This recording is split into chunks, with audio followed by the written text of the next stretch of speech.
안녕하세요. 주간 AI입니다. 구글이 멀티모달의 강자로 자리 잡았다는 소식은 지난달 소개해드린 바 있습니다. 실제로 구글의 동영상 생성 모델 비오와 이미지 모델 이미지는 전문 스타트업 런웨이나 미드저니, 블랙포레스트 랩스 등에 비해 떨어지지 않는 수준입니다. 구글이 이런 멀티모달 모델을 내놓기 시작한 것은 챗GPT가 등장하기 이전인 2022년 10월부터입니다. 당시 구글은 페나키와 이매진 비디오라는 획기적인 동영상 모델을 내놓았습니다. 그리고 2023년 5월 iO에서 선보인 제미나이 1.0은 당시에는 생소한 네이티브 LMM이었습니다. 즉, 언어 모델에 별도의 이미지 생성 모델을 붙인 것이 아니라 처음부터 언어 생성과 이미지 생성을 통합한 것입니다. 이후 구글은 번번이 오픈 AI의 뒷북을 치는 모양새였지만 멀티모달 분야만큼은 꾸준히 앞서갔습니다. 2024년 2월에 터진 이미지 편향 문제로 한동안은 주춤하는 모양새였습니다. 이 때문에 제미나이에 통합됐던 이미지 생성 모델은 폐쇄됐고 연말 제미나이 2.0이 나올 때까지는 복구되지 않았습니다. 지난해 12월 제미나이 2.0 출시를 기점으로 멀티모달 능력을 다시 빛을 발하기 시작했습니다. BO2는 당시 출시됐던 오픈 AI의 소라를 압도했습니다. 이처럼 구글은 LMM의 역사이기도 합니다.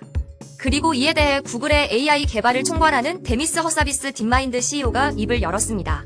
그는 10일 공개된 리드 호프먼 링크드인 창립자의 팟캐스트에 출연, 구글의 네이티브 멀티모달 전략이 처음부터 계획된 것이며 여기에는 크게 두 가지 이유가 있다고 밝혔습니다.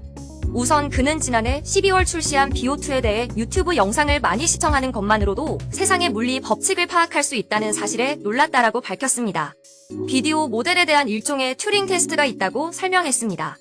칼로 토마토를 자르는 영상이 대표적인데 AI 모델이 물리 세계를 이해한다면 칼은 손이 아니라 토마토만 정확하게 잘라야 하는 것은 물론 잘린 단면이 자연스럽게 벌어져야 합니다.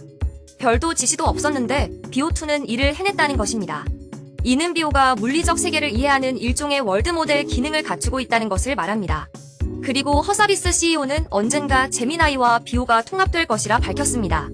마치 최근 오픈 AI가 챗GPT의 이미지 기능을 통합한 것처럼 제미나이를 네이티브 영상 모델로 업그레이드하겠다는 것입니다. 그는 우리는 파운데이션 모델인 제미나이를 처음부터 멀티모달로 구축해 왔다라며 그렇게 한 이유, 그리고 여전히 모든 멀티모달 벤치마크에서 선두를 달리고 있는 이유는 두 가지라고 밝혔습니다. 첫 번째 이유로는 AI 음성 비서를 꼽았습니다. 실제로 구글은 이번 주부터 구글 픽셀폰과 삼성 갤럭시 S25에 AI 영상 이해 기능을 추가하며 이 분야에서 가장 앞서 나갔습니다. 이런 기능을 갖춘 AI 비서 프로젝트 아스트라를 선보인 것이 벌써 1년 전입니다. 두 번째로는 로봇공학을 꼽았습니다. 이는 월드 모델과 연결됩니다.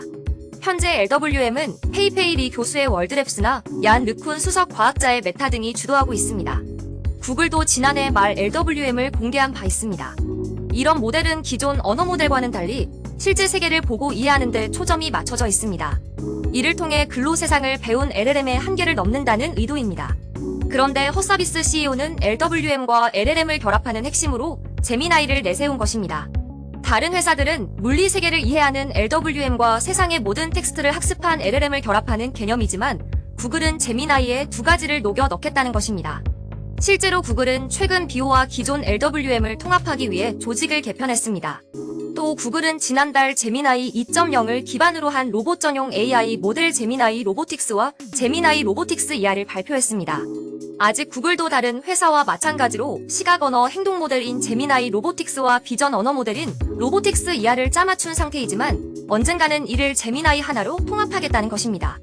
이 경우 제미나이는 가장 강력한 로봇용 AI가 될 수 있습니다.